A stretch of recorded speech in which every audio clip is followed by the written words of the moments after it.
తెలంగాణ రాష్ట్రంలో సుమారు 25 నుండి 30 అసెంబ్లీ నియోజకవర్గాల పరిధిలో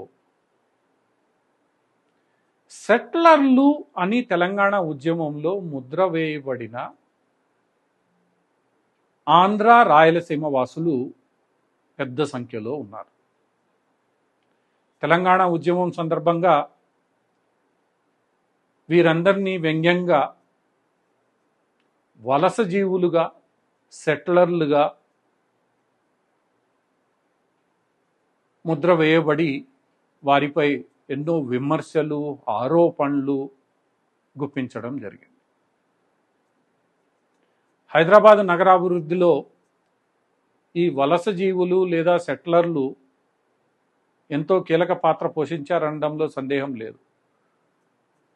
ఈ నగర ఆదాయాన్ని పెంపొందించడానికి, ఈ నగరం ప్రపంచ పటంలో స్థానం కల్పించుకోవడానికి, ఐటీ మరియు ఇతరత్ర వాణిజ్యాలలో ప్రపంచవ్యాప్తంగా పేరు గడించడానికి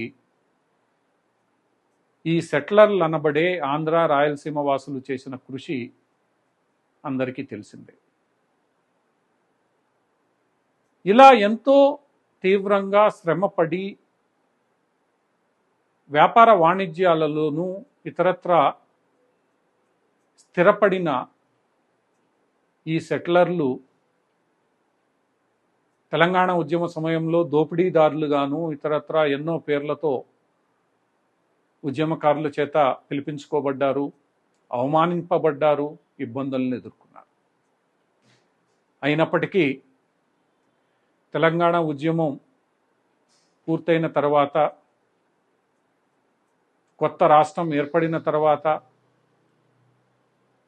తెలంగాణలో మొట్టమొదటి ప్రభుత్వాన్ని ఏర్పరిచిన కె చంద్రశేఖరరావు ఈ సెటిలర్ల పట్ల ఒక రకమైన సానుకూల బెదిరింపు ధోరణులు అవలంబించి వీరందరినీ తన వైపు తిప్పుకునే ప్రయత్నం చేశారు. ముఖ్యంగా వ్యాపార వాణిజ్యాల్లో పెట్టుబడిదారులుగా పనిచేస్తున్న వీరందరినీ మంచిగానో, మీ వ్యాపారాలకు ఇబ్బంది రాదనో, మీ వ్యాపారాలు మీరు చేసుకోండి, మేము అండగా ఉంటామనో,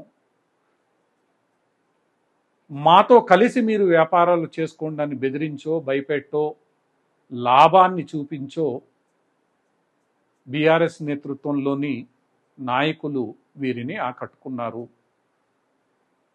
వీరు కూడా వీరిని తమ భాగస్వాములుగా చేసుకుని హైదరాబాద్ నగరాన్ని మరింత అభివృద్ధి చేసే దిశగా తీసుకెళ్లారనడంలో ఏమాత్రం సందేహం లేదు.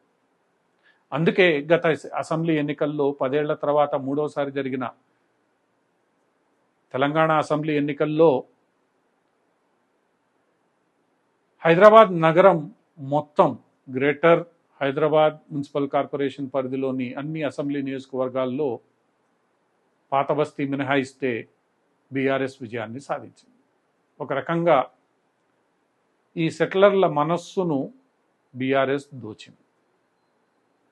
ఈ విషయంలో భారతీయ జనతా పార్టీ, కాంగ్రెస్ పార్టీలు పూర్తిగా వెనకబడ్డాయనే చెప్పవచ్చు. ఒక రకంగా జాతీయ పార్టీలుగా ఉంటూ అన్ని ప్రాంతాల వారికి సమాన స్థాయిలో మద్దతు అందించాల్సిన ఈ రెండు జాతీయ పార్టీలు ఎందుకో ఈ సెటిలర్ల మనసును దోచుకోవడంలో విఫలమవుతూ వచ్చాయి. జాతీయ స్థాయిలో అన్ని రాష్ట్రాలను సమానంగా చూస్తూ ఎటువంటి ఇబ్బందులు రాకుండా, ఎందుకంటే భారత రాజ్యాంగం ఏ పౌరుడికైనా ఎక్కడైనా వెళ్ళి స్వేచ్ఛగా పని చేసుకుని జీవించే హక్కును కల్పిస్తోంది. ఆ హక్కును చూడాల్సిన, పరిరక్షించాల్సిన ఈ జాతీయ పార్టీలు కాంగ్రెస్, బీజేపీలు అటు తెలంగాణ ఉద్యమ సమయంలోనూ అటు పిమ్మట ఈ సెటిలర్లకు తాము రక్షణగా ఉన్నామనే భావన కల్పించడంలో పూర్తిగా వైఫల్యం చెందే. అందుకే సెటిలర్లు ఈ భావనను పెంపొందించిన బీఆర్ఎస్ చాచిన స్నేహస్తాన్ని అందుకున్నారు. నెమ్మదిగా ఆ ప్రాంతీయ పార్టీతోనే మమేకమైపోయారు. మరి ఇప్పుడు రాష్ట్రంలో అధికారంలో కాంగ్రెస్ పార్టీ వచ్చిన తర్వాత దేశంలో అధికారంలో ఉన్న భారతీయ జనతా పార్టీ ఈ ఇరువురు పార్లమెంట్ ఎన్నికల్లో ఒకరంటే ఒకరు ఢీ కొట్టుకుంటున్న వేళ ఇక్కడ సెటిల్ అయిన ఈ సెటిలర్సు వీరిరువురిలో ఎవరికి మద్దతు ఇస్తారనే అంశంపై తీవ్రంగా చర్చ జరుగుతోంది. ఎందుకంటే రాష్ట్రంలో కాంగ్రెస్, కేంద్రంలో బీజేపీ అధికారంలో ఉండనుంది. వ్యాపార వాణిజ్యవేత్తలుగా పేరుగాంచిన ఈ సెటిలర్లు ఈ ప్రభుత్వాలతో పనిచేయాలి. ఇది సానుకూల అంశమైనప్పటికీ ఇప్పటికీ కాంగ్రెస్, బీజేపీ పార్టీలు ఈ సెటిలర్లను మంచి చేసుకోవడానికి చేసిన ప్రయత్నం ఏమీ లేదు. కనీసం ఆ సెటిలర్లకు సంబంధించిన గ్రూపులు లేదా సంఘాలతో లేదా పెద్దలతో మాట్లాడింది లేదు. ఎందుకంటే వీళ్ళెక్కడికి పోతారులే అన్న అహంకార ధోరణి ఈ రెండు పార్టీల్లోనూ మనకు కనిపిస్తోంది. ఒకవేళ అహంకార ధోరణి మాకు లేదు, మాకు అందరూ సమానమే అని అనుకుంటే ఈ రెండు పార్టీలు ఇంతవరకు ఈ సెటిలర్లను కలవడానికి, వారితో మాట్లాడడానికి ఏమాత్రం ఎందుకు ప్రయత్నం చేయలేదు? అంటే ఎక్కడో ఈ రెండు జాతీయ పార్టీలు వీరు ఎక్కడికి పోతారనే ధోరణి తప్ప వీరికి కలిగిన ఇబ్బందులను దూరం చేస్తూ పని చేయాలన్న భావన కనిపించడం లేదు.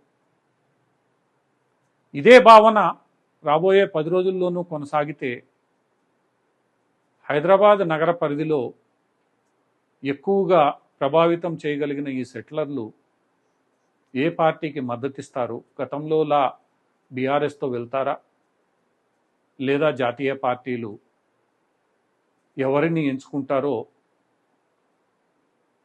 వేచి చూడాల్సిందే. వీరి యొక్క స్పందన ఇప్పుడు రాజకీయ విశ్లేషకుల్లో ఆసక్తికరమైన చర్చగా మారింది.